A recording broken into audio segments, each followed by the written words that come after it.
बिस्मिल्लाहिर्रहमानिर्रहीम। अस्सलाम वालेकुम नाज़रीन, प्रोग्राम में खुश आमदीद कहते हैं। मुल्क की मईशत जो है वो सियासी समुंदर के अंदर गोते खा रही है, भंवर में फंसी हुई है। और ये हमने पिछले चंद रोज़ के अंदर देखा है कि दोबारा से एक मिनी बजट जो है IMF की डायरेक्शन के ऊपर वज़ीर ख़जाना ने कौमी असम्बली के अंदर उसको पेश किया, पार्लियामेंट के अंदर पेश किया। और कोशिश यही है कि जब तक IMF का एग्जेक्टिव बोर्ड जो है वो फाइनली अप्रूवल देता है, उससे पहले हुकूमत जो है वो तमाम इकदाम कर ले जिसका मुतालबा जो है IMF हुकूमत पाकिस्तान से कर रहा था। आज सदर मुमलिकत ने इलेक्शन कमीशन को एक चिट्ठी लिखी है, ख़त लिखा है, जिसमें उन्होंने कहा है जी कि आपने 2 सूबाई असम्बलियाँ जो हैं वो तहलील हो चुकी हैं, उनके इंतखाबात आप वक्त के ऊपर कराएँ। सुप्रीम कोर्ट में भी ये मामला गया था। आज फिर एक एप्लीकेशन दी गई कि 90 दिन से इसको आगे ले जाया जाए, लेकिन उस एप्लीकेशन को रिजेक्ट कर दिया गया है। इमरान खान साहब के हवाले से जो मुकदमात चल रहे हैं, केसेस चल रहे हैं, उनकी गिरफ्तारियों की बातें हो रही हैं। सारे का सारा फोकस अगर हम देखें, हमारी पॉलिटिकल लीडरशिप जो है या सियासी जमातों जो हैं वो इक़्तिदार के ऊपर है, इक़्तिदार की सियासत के ऊपर है, इंतकाम की सियासत के ऊपर है, नाअहलियों की सियासत के ऊपर है।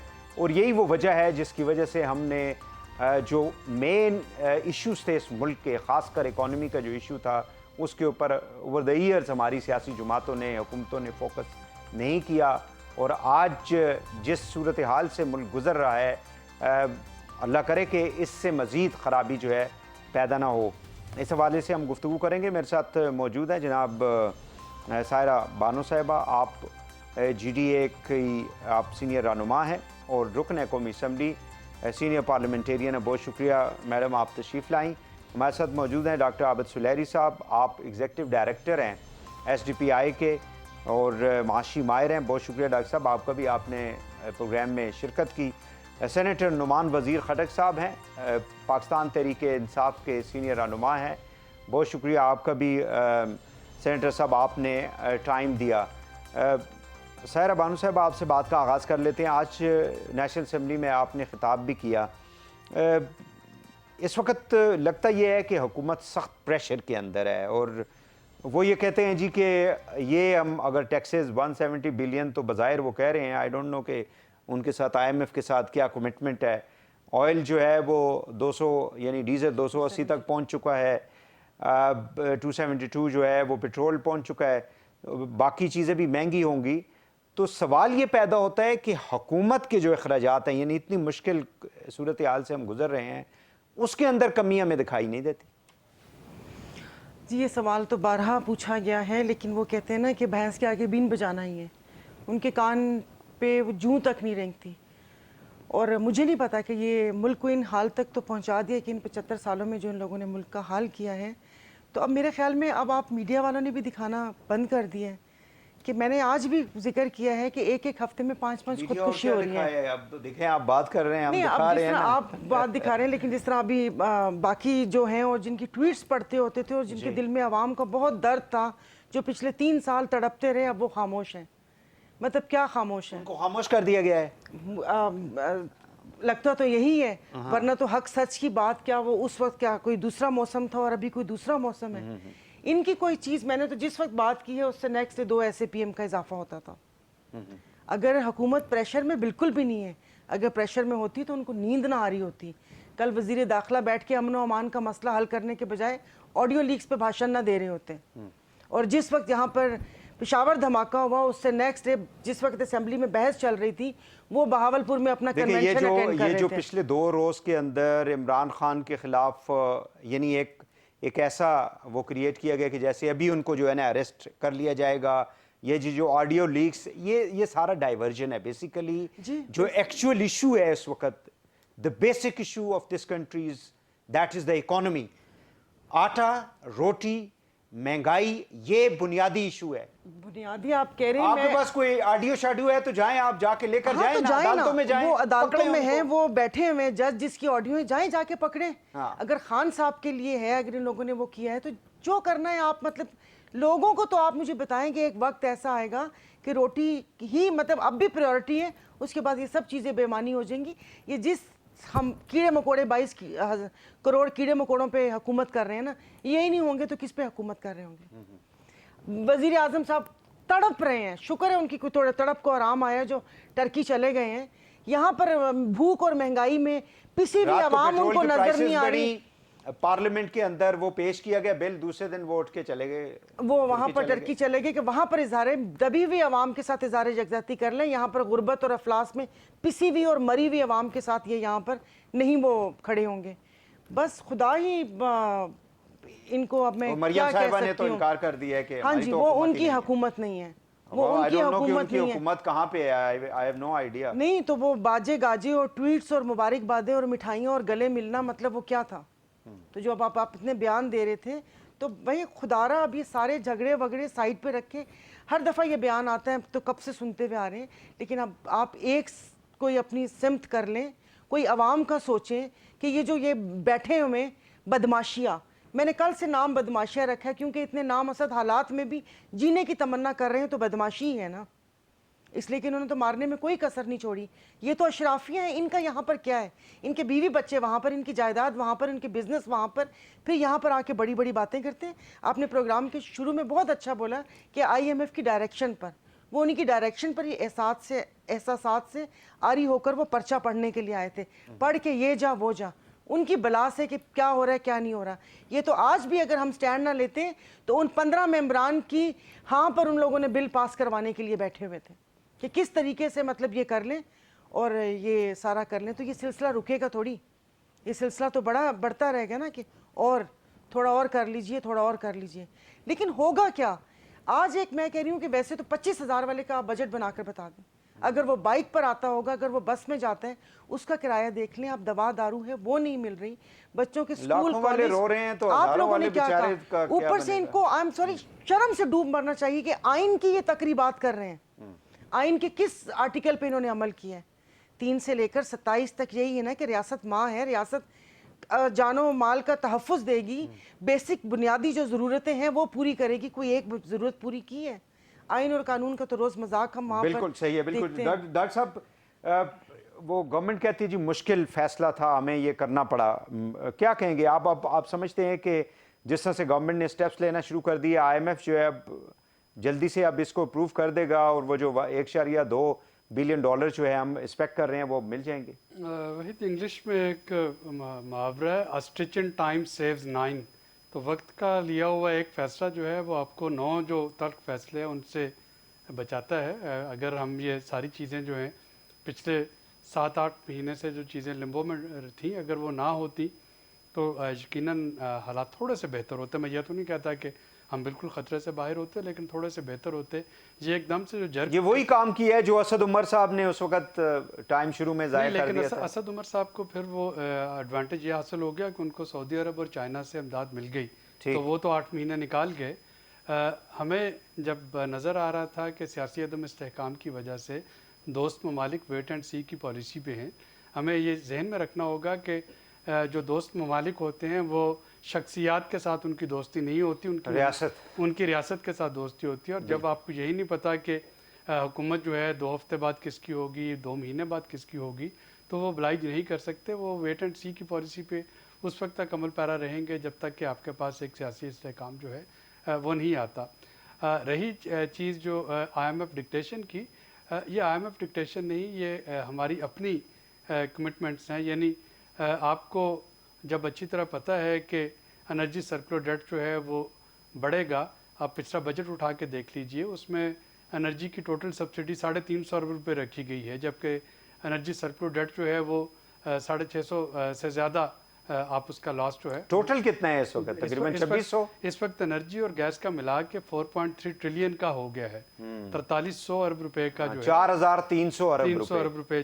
तो और हमने बजट में ये रखा था कि जी सूबे जो हैं वो सरप्लस देंगे, यानी सूबे अपने बजट में से बचा के, यानी अगर हम आज के डॉलर रेट को लगाएं तो ये तकरीबन 16-17 बिलियन डॉलर्स बन जाते हैं। तो मैं कहना सिर्फ ये चाह रहा हूँ कि एक ठीक है, सियासी तौर पे एक फेस सेविंग अच्छी है कि हर हुकूमत, और इसमें सिर्फ मौजूदा हुकूमत नहीं, जनरल यूब के ज़माने में हम 1958 में पहली दफ़ा IMF में गए थे, और उसके बाद से लेके हर हुक्मरान में जो कदर मुश्तरक है, खा वो सियासी हो वो गैर सियासी हो, वो यही है कि IMF का प्रोग्राम हमारे यहाँ मुस्तकिल चलता रहा। और अगर आप पिछली 8-10 हुकूमतों के जो हैं प्रोग्राम उठा के देख लें, जब डेमोक्रेसी रिवाइव हुई थी 90 के बाद, तो 90 की दहाई सब तक देख लें, सारे प्रोग्रामों में हर हुकूमत ने एक जैसे वादे किए, हर हुकूमत ने एक जैसी कमिटमेंट्स की और किसी ने भी वो कमिटमेंट्स पूरी नहीं की।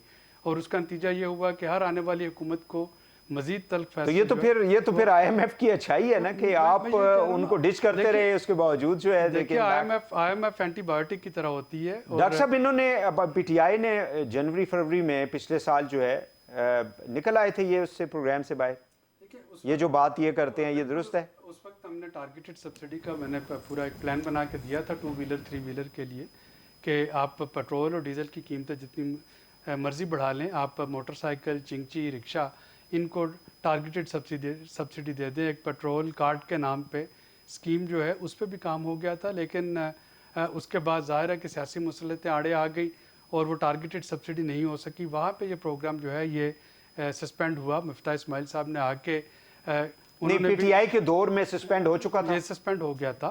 सस्पेंड से मतलब ये कि वो जो हमारा रिव्यू था वो लेट हो गया।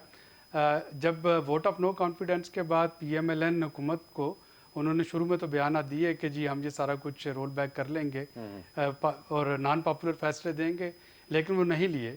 यानी जो फरवरी से अप्रैल तक 2 महीने PTI के और उसके बाद 4.5 महीने PMLN ने भी तो उसी पॉलिसी पे अमल किया जो PTI ने किया था। आप ये नहीं कह सकते कि PTI की सारी खराबी है। PTI की 2 महीने की खराबी है। PMLN PDM 4 महीने उन्हीं पॉलिसीज़ पे चलती रही और तब जाके मुफ्ता साहब ने जब थोड़ा सा पेट्रोल और डीजल पे लेवी लगाई, कीमतें बढ़ी और IMF की आपको ट्रांच मिली अगस्त सितंबर में। उसके बाद मुफ्ता साहब चले गए और हमने डॉलर की कीमत को रोक लिया। और अगर डॉलर की कीमत को रोका तो ना सिर्फ ये कि IMF का प्रोग्राम फिर सस्पेंड हो गया, बल्कि हुंडी और हवाला ज़ोर पकड़ गया, रेमिटेंसेस भी गई और यहाँ पे जो लोगों की सेविंग थी उन्होंने भी डॉलर्स में कन्वर्ट करवाना शुरू कर दिया। तो हम ठीक है फेस सेविंग के लिए IMF को जितनी मर्जी गालियाँ देते रहें, थोड़ा सा हकीकत पसंद होकर देखेंगे तो ये हमारी इज्तिमाई गलती है जिसका खमियाजा आवाम भुगत रही है इस वक्त। नुमान साहब मैं आपकी तरफ आऊँगा।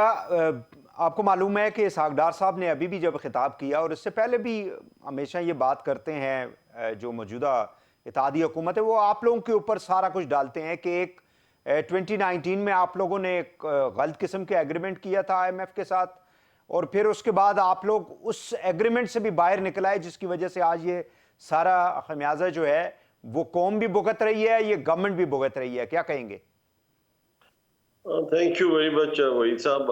पहले तो ये कि IMF का आपने पिछला भी ठीक किया था, अभी भी ठीक किया है और आइंदा भी आप करेंगे, ये भी मैं आपको गारंटी करता हूँ। अगर मुल्क को बचाना है तो आइंदा भी आप करेंगे। अब आपने जहाँ तक बात की कि उस वक्त हमारी एक वायलेशन हुई थी, डॉक्टर साहब भी सुन रहे हैं बात की, उस वक्त हमारा कोई जो रेवेन्यू था 1 बिलियन ज्यादा आ गया था, जो FBR के रेवेन्यू था और अराउंड 1 बिलियन ज्यादा हो गया। तो वो हमने इन दैट रिस्पेक्ट हमने सब्सिडी जो पेट्रोल की कीमतें ज्यादा नहीं की, उसको काउंटर करने के लिए हमने ये आर्गूमेंट था। This was the reason number 1। Number 2 में आपको जो मेजर बात जो है सबसे बड़ी, देखिए ना ये सॉरी नुमान साहब, ये $1 बिलियन की बात कर रहे हैं आप? रुपीस की अच्छा। मैं 1 ट्रिलियन की, सॉरी ठीक है, आपका जो हजार अरब रुपए जो थे वो ज्यादा थे जी। 700-800 अरब रुपए हमारा ज्यादा कलेक्शन होगी थी। ठीक है। उस 700-800 बिलियन ज्यादा कलेक्शन की वजह से हमने पेट्रोल पर सब्सिडी दी है। अब आपकी कलेक्शन ज्यादा नहीं हो रही है, अब आपके हालात बहुत खराब है। नंबर 1 सबसे पहले मैं आपको बताऊं कि इस मुल्क को अगर तबाह करने में मेजर हाथ अभी जो रिसेंट पास्ट में ना, वो आपका ये डार साहब का है। इसहाक डार साहब ने जो हरकत की है ना, आकर मिफ्ता ने बिल्कुल ठीक किया था, PTI भी ठीक कर रही थी, मिफ्ता भी ठीक कर रहा था। उसने जिसको कर रुपये डॉलर को फ्लोट किया वो ठीक था। इसहाक डार आया, इसने आकर उसको कहा कि मैं 200 पर ले आऊंगा, 200 पर भी नहीं आया और उसने 225 पर पकड़ लिया। 225 पर जब पकड़ा, इस असना में आपकी रेमिटेंस गिरी। रेमिटेंस आपकी पिछले 3-4 महीनों के अंदर, 4-5 महीनों के अंदर कोई $3 अरब आपकी कम आई है। साथ ही साथ होर्डिंग करनी शुरू कर दी, जैसे जो डॉक्टर साहब कह रहे हैं वो भी सही कह रहे हैं, डॉक्टर आबिद सुलेरी साहब जो कह रहे हैं वो करनी। इसका total loss back of the envelope calculation is $8 to $9 billion का लॉस हुआ।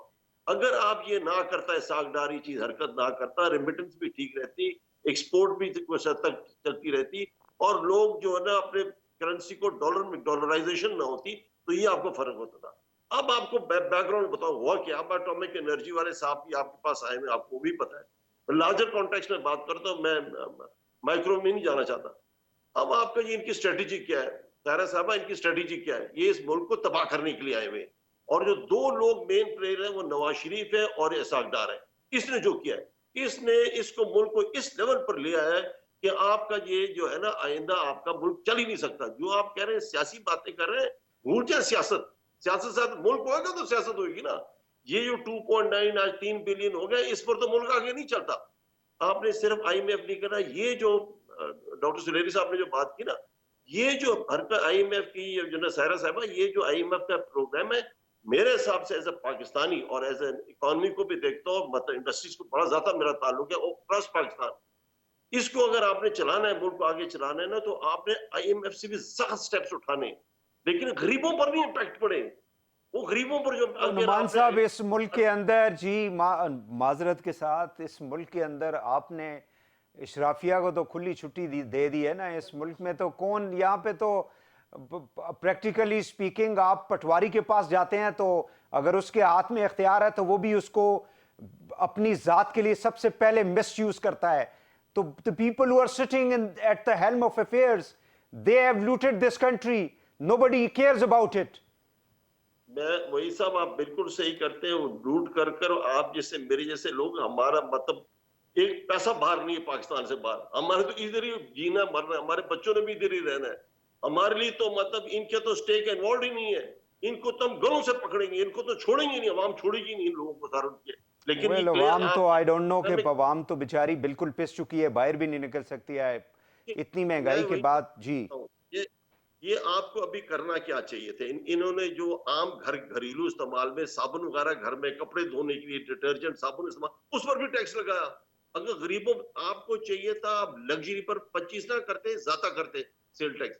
और आपने जैसे आजकल कारखाने पाकिस्तान में बंद करा रहे हैं, ये सायरा साहबा आप नेशनल असेंबली में बात करें, ये कारखाने पाकिस्तान में 50% प्रोडक्शन पर चल रहे हैं। बिजली की कंजम्पशन जो थी जितना था हमारा, उससे कम से कम 30-40% कम होगी कारखानों की बिजली कंजम्पशन में बात करूं। उसके कारखाने बंद हो रहे हैं और आहिस्ता आहिस्ता आज वो कह रहे थे कि 270 अरब के 220 अरब रुपए जो हैं, ये जो लोड शेडिंग हम कर रहे हैं उसकी वजह से हम सेव कर रहे हैं ये पैसा। आई डोंट नो, इजाज़त दीजिएगा एक शॉर्ट ब्रेक क्विकली ले लेते हैं नाज़रीन यहाँ पे, और ब्रेक से वापस आके जो इस वक्त मुल्क की माशी जो सूरत हाल है जिसके ऊपर फोकस नहीं किया जा रहा, पकड़ दकड़ ऑडियोज, ठीक है ना जी, इसके ऊपर कौम को लगाया हुआ है ताकि जो एक्चुअल इशू है उसके ऊपर कोई बात ना कर सके। हम अपनी बात जो है वो ब्रेक के बाद जारी रखेंगे, हमारे साथ रहिएगा।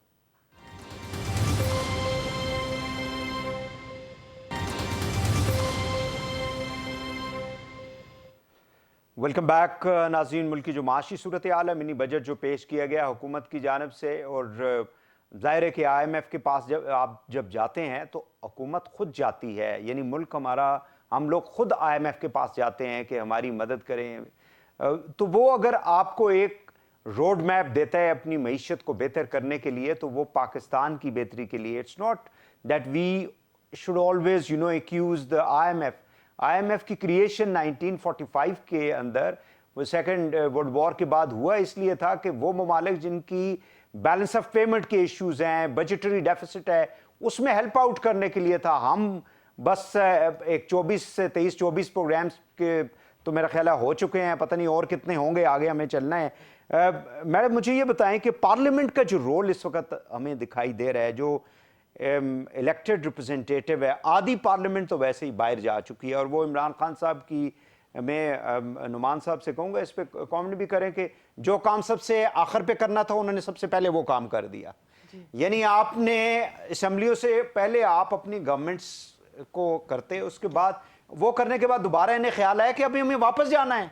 वो अल्हम्दुलिल्लाह खान साहब के where this parliament stands, इस सारी सिचुएशन। वो तो पहले उसका जवाब दे दूंगा। अल्हम्दुलिल्लाह खान साहब के इर्द गिर्द ऐसे दिमाग बैठे हुए थे कि जिनको, मुझे जो कह रहे ना कि तिफले मकतब हूँ, शक्लें देख के पता चल रहा था कि खान साहब को किस तरफ लेके जा रहे हैं, मगर ये किस लोग तरफ सब लेके जा रहे थे वैसे? नहीं, वो तो साफ पता चल रहा था। जो 4 लोग उछल उछल यानी के खान साहब को बनी बोल गाला रहे से थे, उनको जमान पार्क तक ले गए। मतलब वो आप मुझे तो कभी जिंदगी पे उन पे भरोसा ना करूं जिनको खान साहब ने अपने पास बिठाया हुआ था। मतलब मैं तो कभी उनसे मशवरा भी लेना पसंद ना करूं कि जिन्होंने चीख चिल्लाकर पार्लियामेंट से निकल जाने को बोला और अब उसी पार्लियामेंट में वापस आना है और शोर शराबे, इस्तीफे वैसे कबूल हो practical गए, ये हो गए, speaking, वो हो गए। opposition कितने हैं लोग, मतलब एक्चुअल पोजीशन जिसको हम एक्चुअल कहते हैं? अब वो फिर वो कह रहे हैं ना कि 2 या 3 या अपने 6 मुंह मियां मिट्टू, अल्हम्दुलिल्लाह मैं एक 22 जो हैं वो उनकी बी टीम है गवर्नमेंट की। ठीक है।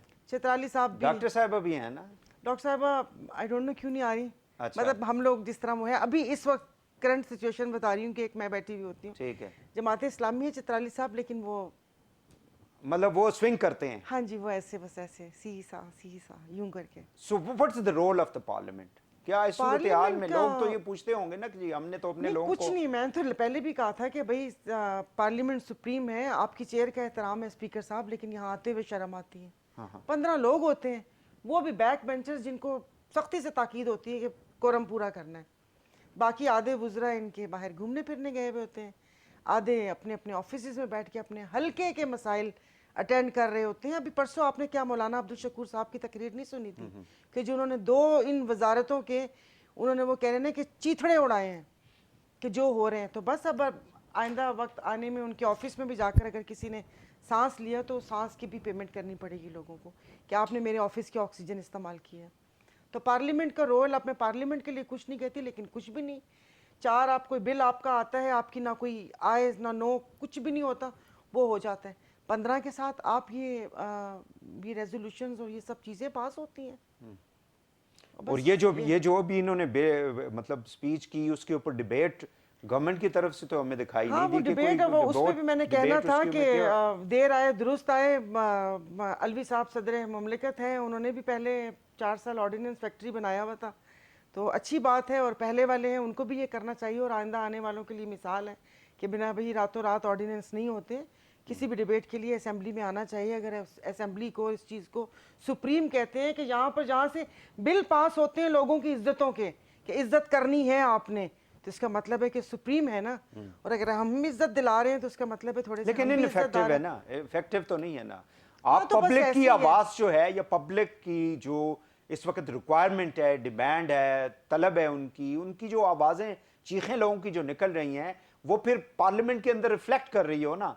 मतलब आपने एक स्पीच कर दी, आपने अपनी यानी ख्यालात का इजहार कर दिया, बट बाकी जो लोग हैं वो किधर हैं? ये तो 350 की असेंबली है। नहीं, वो कुछ नहीं, मैंने आज उनको कहा था कि ये सीट्स चेंज कर दें, क्योंकि ये इनकलाबी सीट्स हैं, यहाँ पर इंसान बोलता है, उधर जाके खामोश हो जाते हैं। बट मैं अल्हम्दुलिल्लाह जब इस वक्त गवर्नमेंट का हिस्सा थी तब भी मैं गलत बात के खिलाफ, वो कहते हैं ना कि अलम उठाती थी मैं कि नहीं ये गलत हुआ है। लेकिन कहाँ है कानून, है क्या आपको इस मुल्क में दिख रहा है? 50 लाख रुपए के स्टाम्प पेपर जिसने जमानत दी है, वो जमानत देने वाला शख्स आज आपका इस मुल्क का वजीर आजम है। तो आई एम 50 सॉरी, की तो फिर बड़ी हैसियत तो हो गई 50 ना। की तो यहाँ पर तो आप देख क्या लें कि उस कानून है? 50 की कितनी हैसियत है कि वो मैं प्राइम तो आपको मिनिस्टर हैं इस पहले मुल्क की के। कोई भी अगर इवन सुप्रीम कोर्ट आलिया वो क्या कहते हैं आला अदलिया से, तो इम्प्लीमेंट कौन करवाता है? इम्प्लीमेंट तो नहीं होता। ऑर्डर तो जितने मर्जी निकल रहे हैं, कानून जितने मर्जी बना लें, बात तो ये है ना कि ये इम्प्लीमेंट करवा लें। और सॉरी, अभी ये अक्सर लोग इस्तेमाल करते हैं कि ये यहाँ पर जंगल का कानून है। मैं इस सख्त बात के सख्त मुखालिफ हूँ।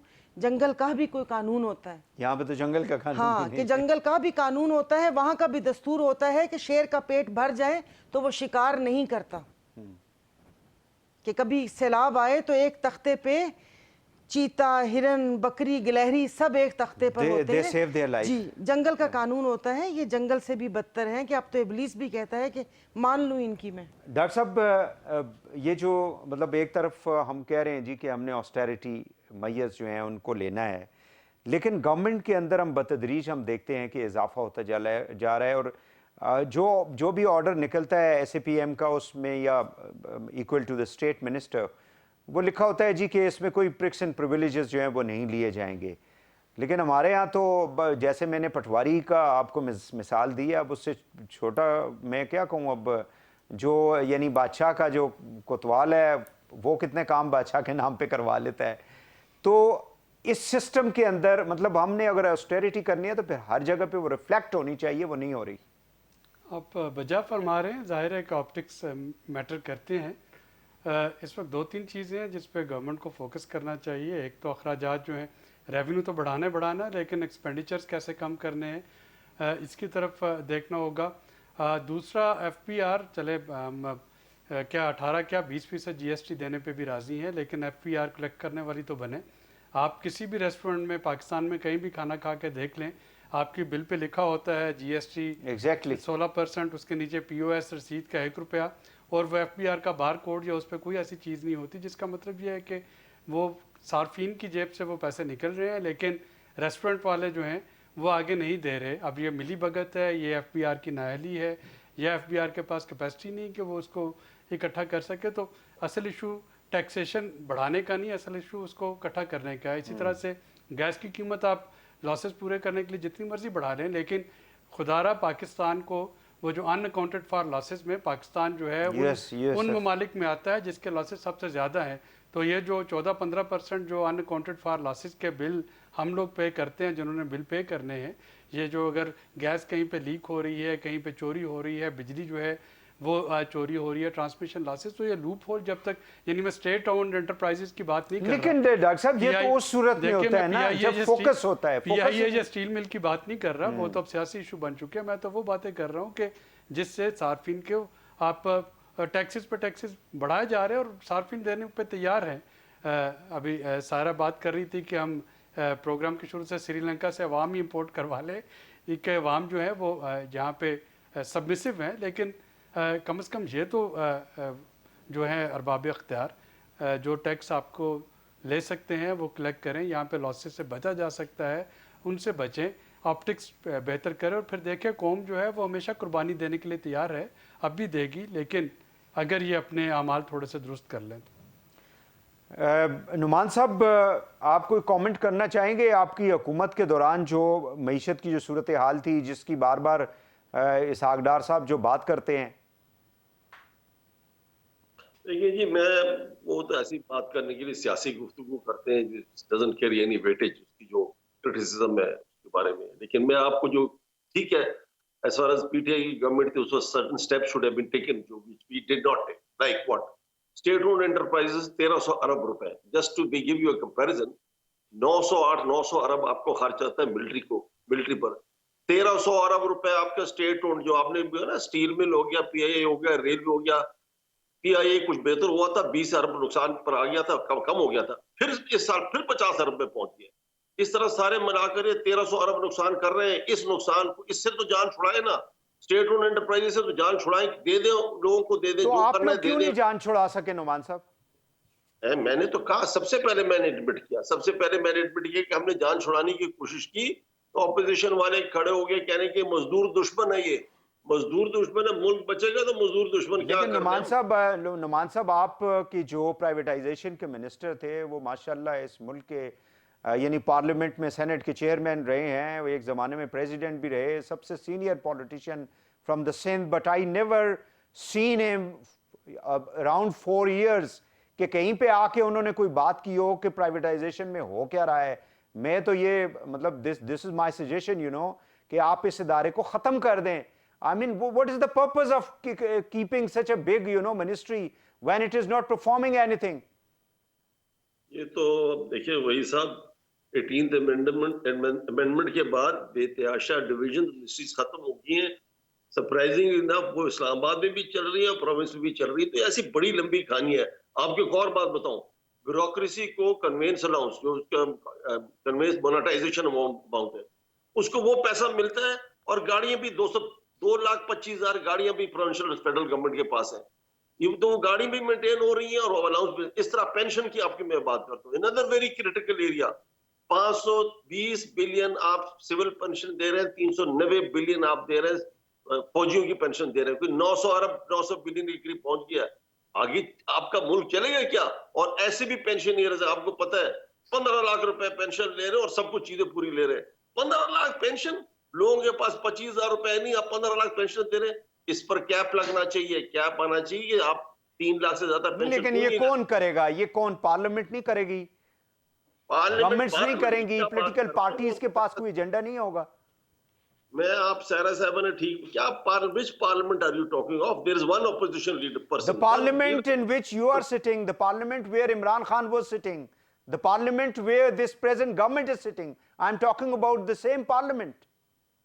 वहीद साहब, मैं आपको पहले बताऊं, पार्लियामेंट में जो पार्लियामेंटेरियंस बैठे होते हैं, बड़ा दफा सेनेट के अंदर बिल आता है, किसी को जो बिल प्रेजेंट कर रहा है उसको भी पता नहीं कि इसके बिल के अंदर क्या लिखा हुआ है। बाकी तो छोड़े, उन्हें पढ़ा भी नहीं होता है।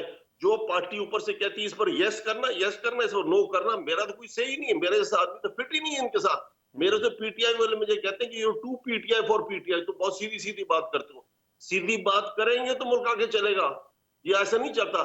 आप बिजली की चोरी की बात कहते, क्यों उन्होंने रेट जाता? क्या चले, मुझे ब्रेक लेनी है। मुझे नुमान साहब ये बता दें कि इमरान खान साहब को किसने मशवरा दिया था कि आप जो काम सबसे आखिर पे करना था नेशनल असेंबली से निकलने का, वो सबसे पहले करके निकल गए, और बाद में उन्होंने सूबाई असेंबलियां खत्म करने के बाद याद आया यार अभी तो हमने अपोजिशन लीडर अपना बनाना है। देखिए जी, बात ये, आपसे मशवरा लिया था उन्होंने? इन रिट्रोस्पेक्ट तो जब हमने चाहा वापस आना तो वो निकलने का फैसला गलत था। There is no no no no second thought about it.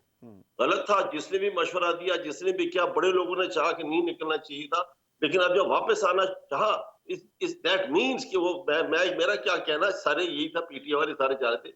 मैं फिर से एक मिनट आपको वही साहब, मैं आपको उसकी बात करता हूँ जो आप जो कह रहे हैं ना, डिस्कोस की। बिजली का रेट क्यों ज्यादा किया? आपके लॉसेस जो है ना, सिर्फ करक के अंदर 40 करोड़ रुपए दिन की बिजली गैस चोरी होती है। ऐसे फीडर्स हैं, आपके फीडर्स हैं जिसके अंदर 80% 90% चोरी है। इस चोरी को रोकने के लिए वाहिद तरीका ये है कि मैं आपको हल भी बताता हूँ, और मैं इनके बोर्ड्स पर रह चुका हूँ सारों की, मुझे पता है हल क्या है।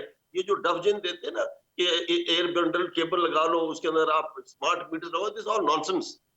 ओनली सोल्यूशन है जो 20 साल पहले, 15 साल पहले जो चुंगी का सिस्टम था ना, ऑक्ट्रा है, जब आपने आउटसोर्स कर दिया फीडर्स, आपने ये लॉस जिसमें 80% चोरी है, इसको किसी ठेकेदार को देना है कि यार ये कलेक्शन भी करो। ठेकेदार फिर हर किस्म के थर्ड डिग्री मेथड भी यूज करेगा।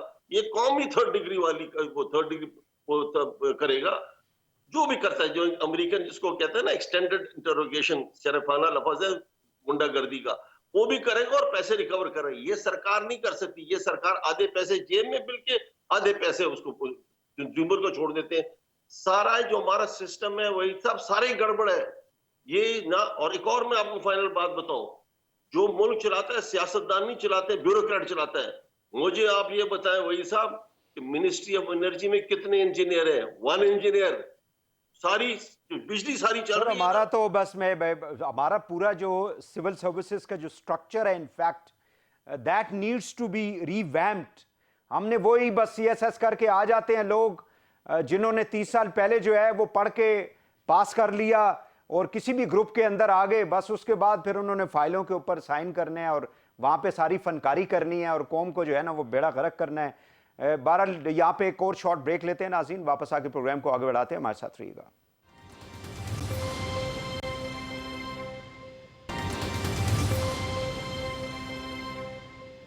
वेलकम बैक नाज़रीन। मुल्की माशी सूरत हाल, सियासी सूरत हाल पर गुफ्तगू हो रही है। सैर साहब मुझे ये बताएं कि जो पोलिटिकल इंस्टेबिलिटी इस मुल्क के अंदर, मतलब जब से हमने होश संभाला है, हमेशा एक बात जो है वो बहुत ज़्यादा की जाती रही है कि बड़े नाजुक दौर से मुल्क गुजर रहा है, और वो अनफॉर्चुनेटली यानी 40-45 साल हो गए हैं, अभी तक तो नहीं, पीछे भी इसी तरह हुआ होगा, आने वाले दिन मालूम नहीं है कि कैसे होगा। जब तक पॉलिटिकल स्टेबिलिटी नहीं आएगी मईशत कभी भी ठीक नहीं हो सकती। एक रेडी वाला जहाँ पे आंसू गैस के शेल लग रहे हों, वो अपने रेडी को निकाल के वहाँ से मूव आउट कर जाता है। हाउ वी कैन एक्सपेक्ट कि कोई आके यहाँ पे बिलियन ऑफ डॉलर्स की जो है वो इन्वेस्टमेंट करेगा? सही कह रहे हैं, इनके अपने बिजनेस तो खुद बाहर हैं। दुबई में तो इनकी आसमान छूती हुई बिल्डिंग्स हैं, पहले अपना बिजनेस यहाँ पर लेकर आए ना, सब चीज़ें तो बाहर हैं।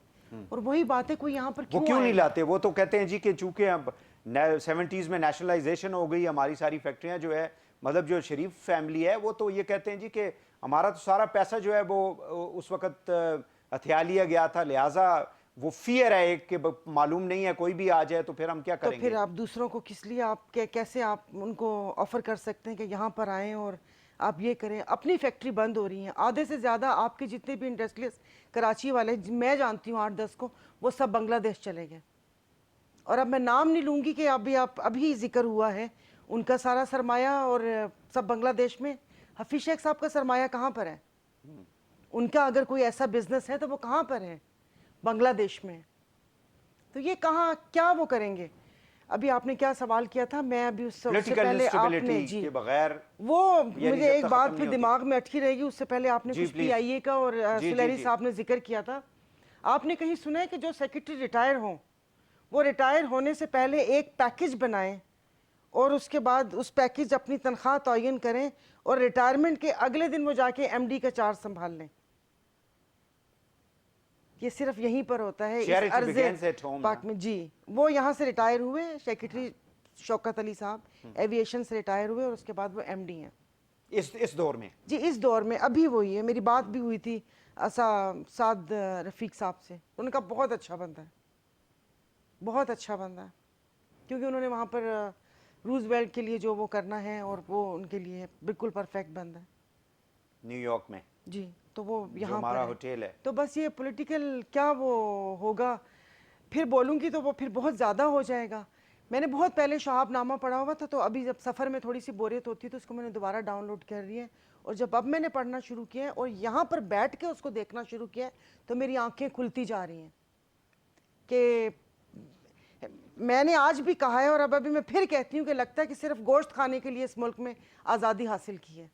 अभी पिछले दिनों आज़ादी का भाषण कश्मीर डे पे हो रहा था, कोई भी नहीं बैठा हुआ था और जितनी दिलचस्पी ऐवान में लोगों की थी वो भी थी। और जो मजालिम गिनवाए जा रहे थे, पहले तो मुझे समझ ही नहीं आई कि ये यहाँ के बता रहे हैं या उन कश्मीरी मजालिम का बता रहे हैं। हमारे पास टाइम कम है डॉक्टर साहब। पॉलिटिकल स्टेबिलिटी जो है उसके बगैर मईशत ठीक नहीं हो सकती और यही वो वजह थी जिसकी वजह से इंटरनेशनल जो फाइनेंशियल इंस्टीट्यूशंस हैं वो थोड़े से कतराते हैं हमारी गवर्नमेंट्स के साथ बातचीत करते हुए, आगे बढ़ते हुए।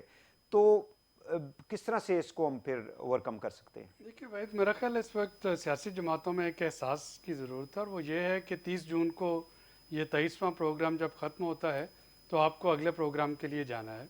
अगले 4 सालों में पाकिस्तान को हर साल 34 अरब डॉलर की एक्सटर्नल सपोर्ट चाहिए, जिसका मतलब ये है कि आपको IMF के जो है प्रोग्राम में मुसलसल रहना है। तो इस वक्त हम अगर मुईशत को सियासत का निशाना बनाएंगे या मुईशत को इग्नोर करते हुए सियासी जो है अपने बहस मुबासा उसको जारी रखेंगे तो ये सब एक लूज़ लूज़ सिचुएशन है।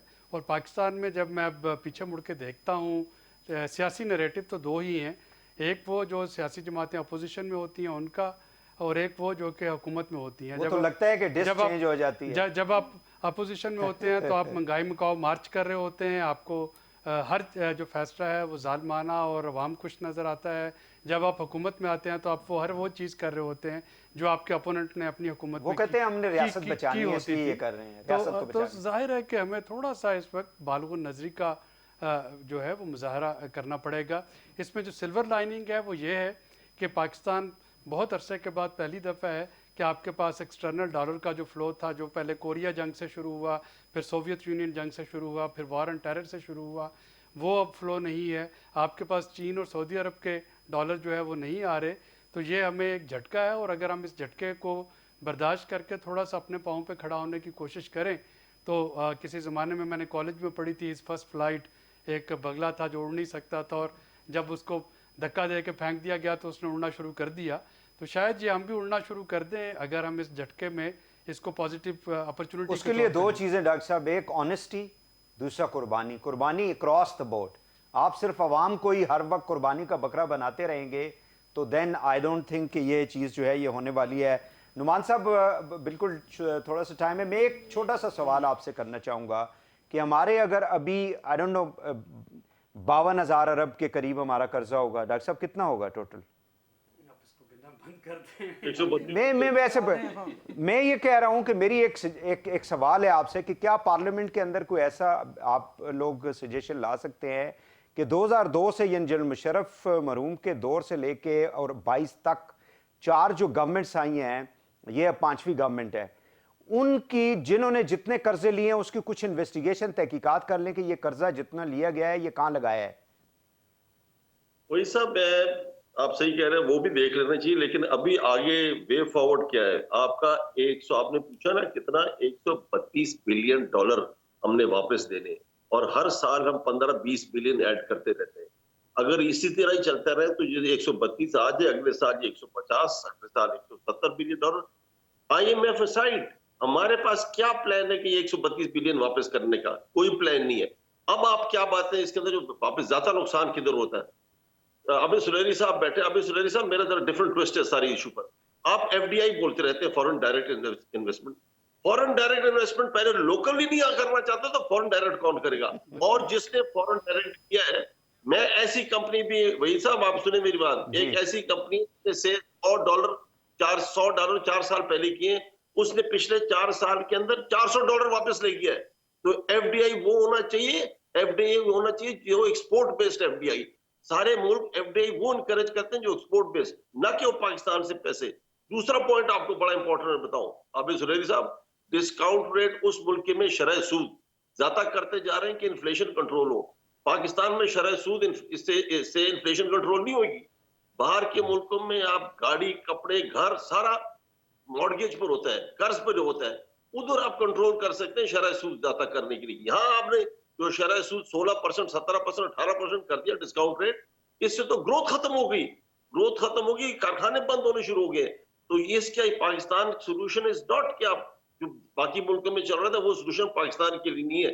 जो करना है आपने ये हार्श मेजर लेने। IMF ने जो जो मेजर बोले ये बहुत छोटे मेजर्स हैं, आपने इसे बड़े मेजर्स लेने, लेकिन उसका इम्पैक्ट गरीबों पर नहीं होना चाहिए, उसका इम्पैक्ट मालदार लोगों पर होना चाहिए, लग्जरी आइटम्स पर नुमान होना साहब, चाहिए। इस मुल्क में जो 2200 रुपए मन जो है वो वीट लोगों ने लेके 6-6 हज़ार 7-7 हज़ार रुपए में इन गवर्नमेंट्स की नाक के नीचे जो है वो फरोख्त होती रही है और लोगों को लूटा गया है, आटे के ऊपर लूटा गया है। अब रमज़ान आ रहा है, बेसन, खजूरें, सब्जियां, फल, हर चीज़, मुझे नहीं पता ये DC जो है ये किस लिए इस सिस्टम के अंदर रखे गए हैं, प्रोटोकॉल के लिए रखे गए हैं, इस मुल्क को लूटने के लिए रखे गए हैं। इनका काम क्या है? They don't go to the markets.